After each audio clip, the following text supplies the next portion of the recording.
The history that the church is releasing now is very important, I think, for our time now, and I can't think of a time when it's been needed more than it's needed today.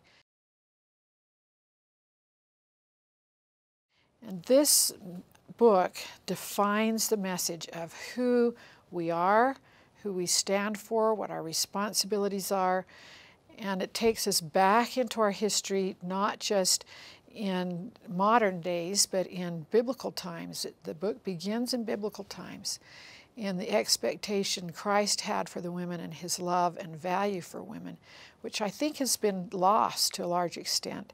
We've had so many cultural changes over the years, so much of that pure message of love and value has been lost.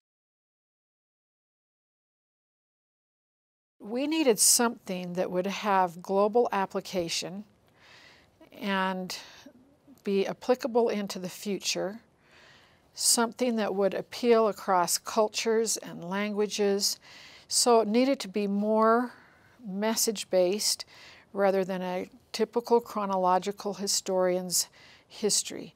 It tells a great story, and it pulls out the major themes in a woman's life, and woven in there are the major contributions of the sisters over time. So you get a picture of work that's been done historically and a vision of what that could become in the future. We've had stories written for the historians. We've had stories written for the scholars. We've had stories written for the press, but we've never had the story written for the women themselves. So this book is a book written by the women, for the women. I hope people open the book and read it. I hope they read it from cover to cover and learn what's in it. But I found that I can open it to any page on any day in any moment if I'm discouraged or need an answer, and something that has life and meaning and virtue jumps out at me and helps me be a better person.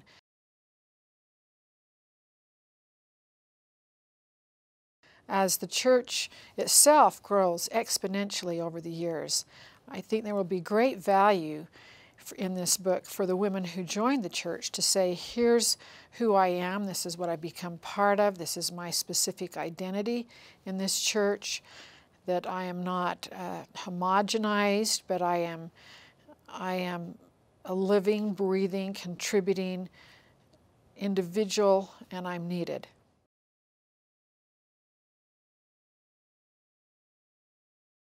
We produce great women out of the homes and villages and cities of this world.